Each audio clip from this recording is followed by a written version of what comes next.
Hi weavers, welcome to our channel just imagine novels. ఈరోజు మన కథ వద్దన్నా వదిలేస్తానా ఎపిసోడ్ 3.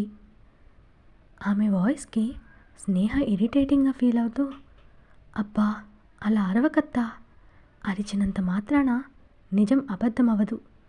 కొడుకు వెధవ అని తెలిసి నా కొడుకు ఉత్తములకే ఉత్తమ పురుషుడని అబద్ధాలు చెప్పి ఈ అమాయకురాలి గొంతు కోసావు కదా, ఆ విషయం మర్చిపోతే ఎలా అంది స్నేహ వెటకారంగా.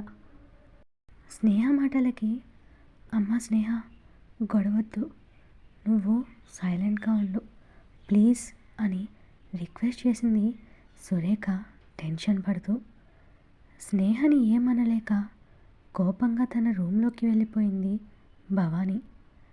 శివాని మనసులో, అమ్మో ఇలాంటి ఆవిడ ఉన్న ఇంట్లో నేను పని చేయగలనా అని అనుకుంది.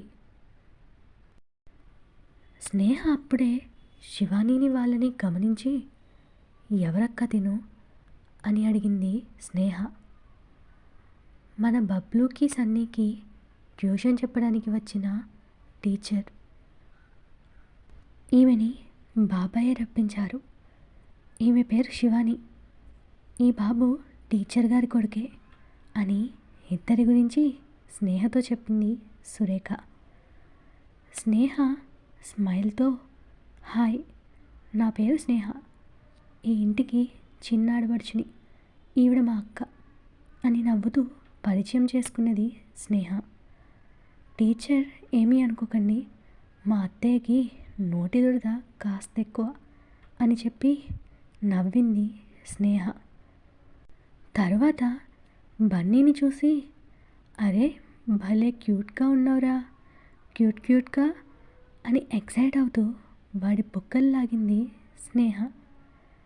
తనని పొగిడినందుకు హ్యాపీగా ఉన్నా పైకి, అమ్మ వీళ్ళు నా బుగ్గలు పచ్చడి చేసేలా ఉన్నారు అన్నాడు వాడి 2 చెంపలను అరచేతులతో దాచేస్తూ అలకగా. వెంటనే స్నేహ నవ్వుతూ, రే నువ్వు భలే కిలాడిలా ఉన్నావే, నేను చిన్నగానే లాగానురా నీ బుగ్గలని. టీచర్ నాతో రండి, పైనే ఉన్నారు పిల్లలు అన్నది స్నేహ. శివాని స్నేహ వెనుక బన్నీతో కలిసి పిల్లల రూమ్కి వెళ్ళింది.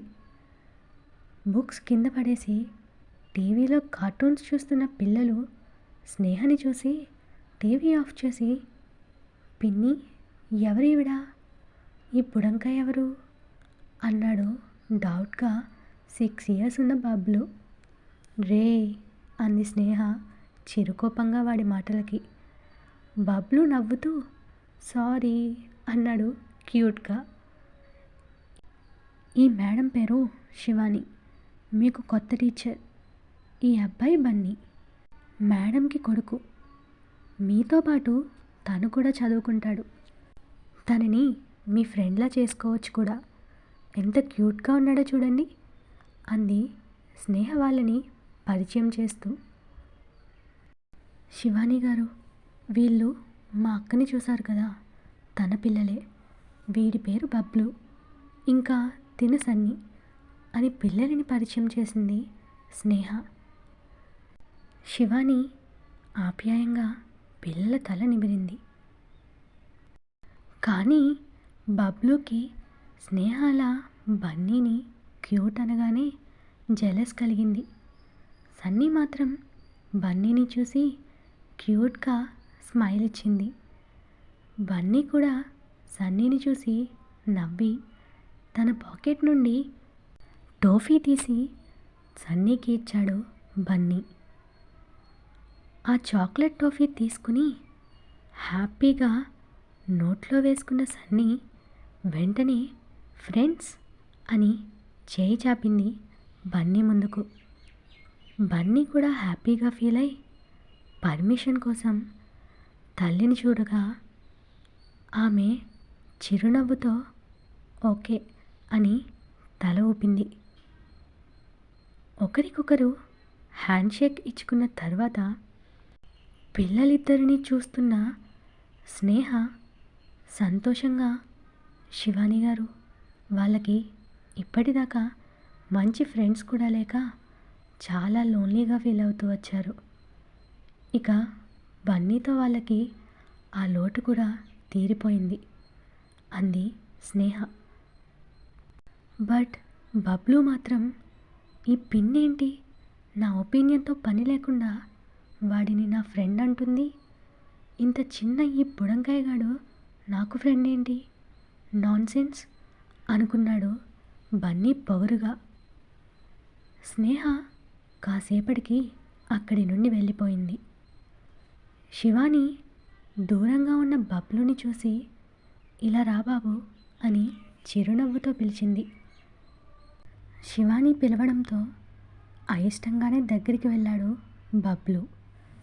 శివాని ఎంత కూల్గా వాళ్ళని ట్రీట్ చేస్తున్నా వాళ్ళతో అంటి ముట్టనట్టే ఆ గంటసేపు గడిపినా బబ్లు శివాని వెళ్ళిపోగానే సన్నీని కోప్పడ్డాడు. సన్నీ, మనకు ఈ టీచర్లు ఎవరు వద్దు అనుకున్నాం కదా, ఇలా వచ్చి ఓ టీచర్ వల్లే మన అమ్మని మన డాడీ బాధ పెట్టడం చూసాం కదా, అందుకే ఎవరిని మనం ఇక్కడ ఎక్కువ రోజులు ఉండనివ్వకూడదు అన్నాడు బబ్లు. ఆ కథ ఏంటనేది తర్వాత తెలుస్తుంది మీకు వచ్చే ఎపిసోడ్స్లో. అప్పటికే ఫ్రెండ్గా బన్నీ మీద ఏర్పడిన ఇష్టంతో తన అన్నయ్య మాటలు సన్నీకి నచ్చలేదు.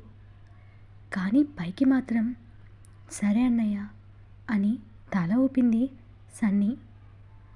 నైట్కి ఇంటికి చేరిన శివాని బన్నీకి స్నానం చేయించి తను కూడా ఫ్రెష్ అయ్యి గబగబా అయిపోయే ఉప్మా చేసేసి వాడికి పెట్టి తను కాస్త తిని కొడుకును నిద్రపుచ్చి అలసటగా పడుకుంది శివాని.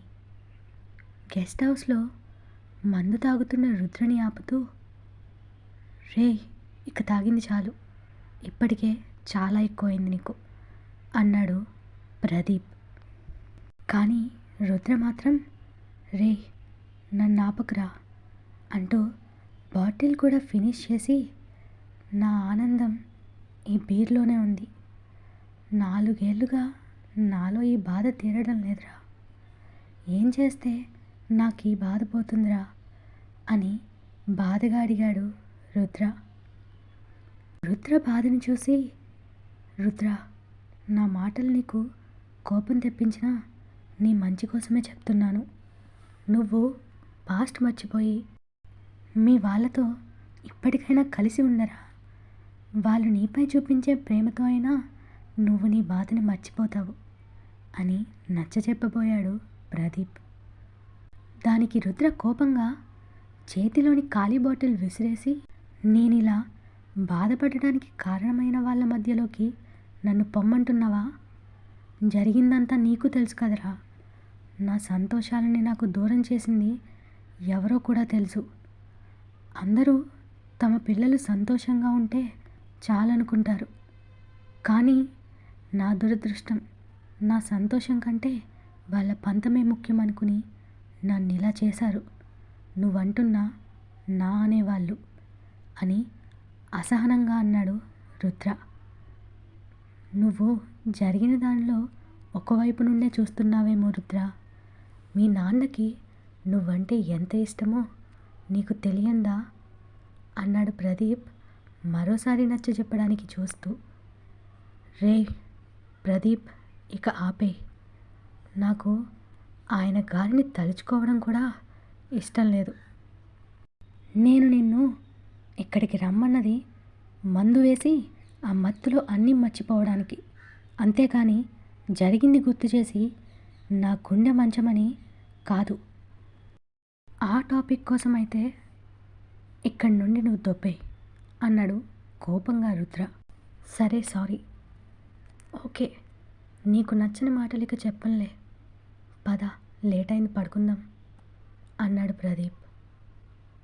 అలా అన్నా ఓకే అని లేచి తోలుతూ తన రూమ్లోకి వెళ్ళిపోయాడు రుద్ర.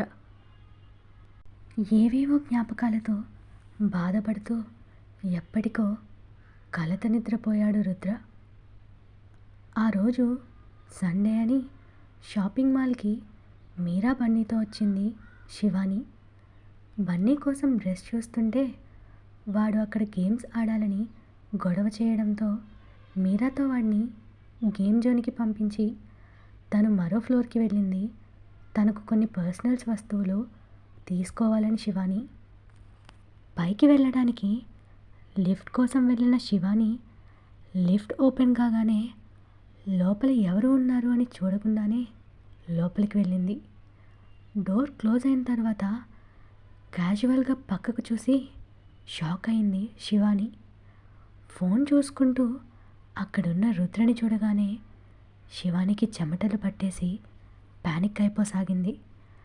భయంతో బయటకు వెళ్ళిపోవాలని ఆ లిఫ్ట్ బటన్స్ ఇష్టం వచ్చినట్టు నొక్కేయడం స్టార్ట్ చేసింది. టెన్షన్లో ఉన్న శివాని బుర్ర పని చేయలేదు. ఆ క్షణం తనని అసలు పట్టించుకొని రుద్ర ఆమె చేస్తున్న హంగామాకి తలెత్తి చిరాగ్గా చూశాడు.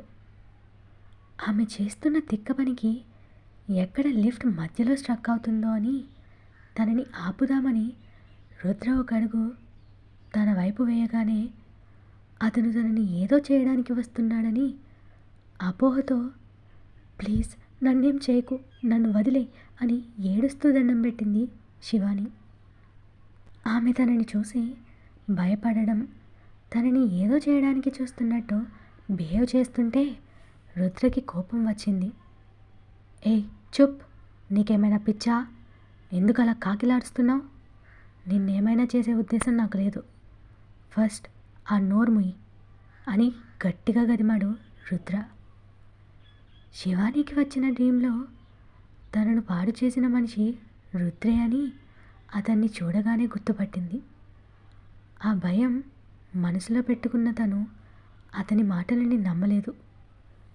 నువ్వు నన్ను పాడు చేశావు, అది నువ్వే అని నాకు బాగా గుర్తుంది అని శివాని భయంగా చెప్తుంటే రుద్రకి అప్పటికే పుట్టిన చిరాకు కాస్త కోపంగా మారి విసురుగా ఆమె రెక్కపట్టి దగ్గరికి లాక్కుని బేస్ వాయిస్తో, ఏ ఇడియట్, ఏం మాట్లాడుతున్నావో తెలుస్తుందా?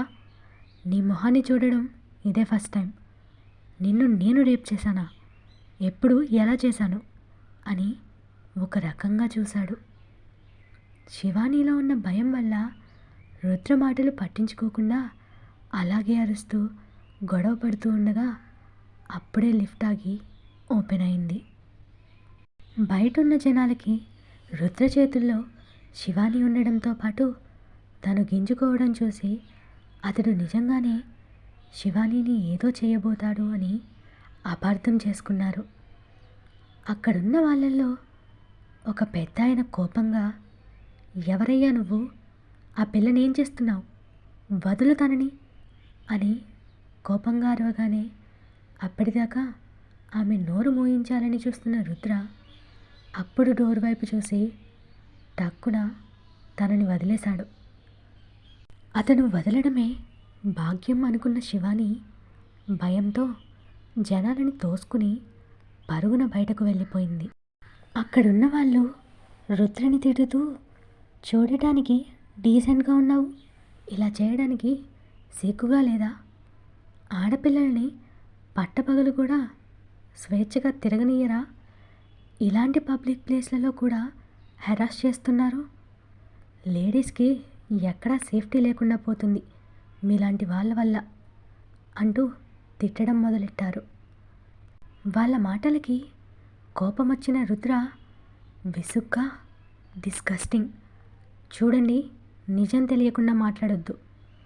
అదేదో మెంటల్ కేసులా ఉంది. సంబంధం లేకుండా ఏదో వాగితే కోపంతో తనని అనడానికి అలా పట్టుకున్నానే కానీ తనని ఏదో చేయాలని కాదు. అదొక మెంటల్ది, అందుకే అలా పారిపోయింది. దాన్ని ఏదో చేసే ఉద్దేశం నాకు లేదు. నిజం తెలుసుకోకుండా మీకు మీరే ఏదేదో ఊహించుకోకండి. మీరు అనుకునేలా ఇక్కడ ఏమీ జరగలేదు అన్నాడు రుద్ర.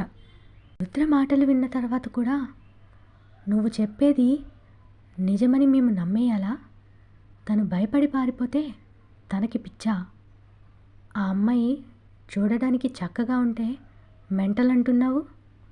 అంతేలే, దొరికిపోయాక తప్పించుకోవడానికి తనని పిచ్చిదాన్ని చేశావు. పాపం ఆ పిల్ల నిన్ను చూసి అంతలా భయంపడి పారిపోతుంటేనే తెలియడం లేదా నువ్వు చెప్పేది అబద్ధమని? చెప్పిన అబద్ధాలు చాలే ఆపవయ్యా. మరోసారి ఇలా ఎవరినైనా హెరాస్ చేస్తూ కనబడ్డావంటే పోలీసులకు అప్పగిస్తాము అని వార్నింగ్ ఇచ్చారు.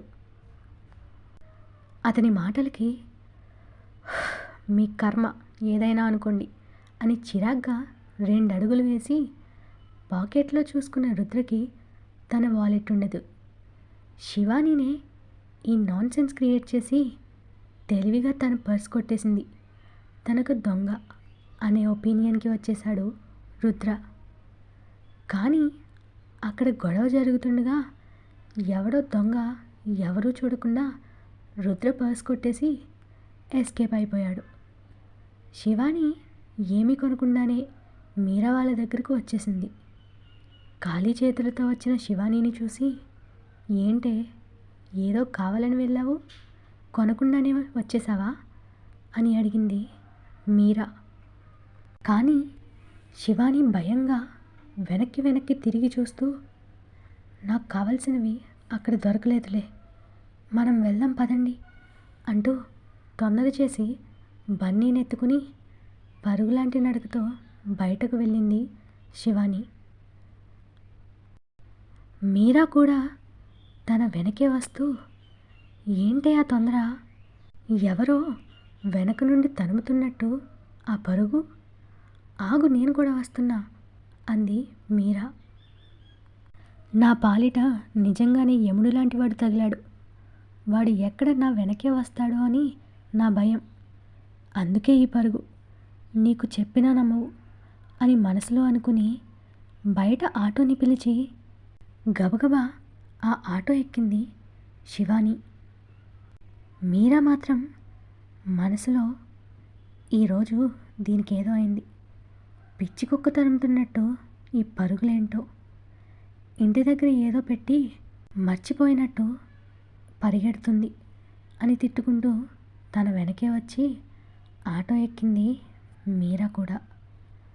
రుద్ర మాల్లో శివాని కోసం వెతుకుతూ తను బయటకు వెళ్ళడం చూసి అక్కడికి వచ్చేసరికి వాళ్ళు ఎక్కిన ఆటో రోడ్ క్రాస్ చేసుకుని వెళ్ళిపోయింది. దాంతో కోపంగా, ఇది ఒట్టి దొంగ మొహంలా ఉంది, నా పర్స్ కొట్టేసిందే కాక అందరి ముందు నా పరువు తీసి నన్ను ఇంత అవమానిస్తుంది, దీన్ని అస్సలు వదలను, అంతు చూస్తాను, ఏదో రోజు నా చేతికి చిక్కపోదు, అప్పుడు చెప్తాను దీని పని అని కోపంగా తన కారు దగ్గరికి వెళ్ళిపోతుండగా వెనక నుండి, హే హాయ్ రుద్ర అని ఆత్రంగా వచ్చి అతన్ని వాటేసుకుంది ఓ అమ్మాయి.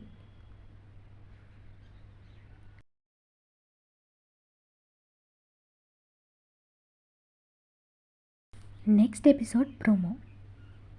నా వాలెట్ దొంగతనం చేయడమే కాక నన్ను ఓ రోగ్ని చేసి అందరి ముందు అవమానించేలా చేస్తావా? నిన్ను వదలను, ఎక్కడ ఉన్నా నిన్ను క్యాచ్ చేసి ఏదైతే నీకు నాకు మధ్య జరిగిందని చెప్పి అందరి చేత మాటలు అనిపించావో దాన్నే నిజం చేసి నీకు నరకం అంటే ఏంటో చూపిస్తాను అని కసిగా అనుకున్నాడు రుద్ర.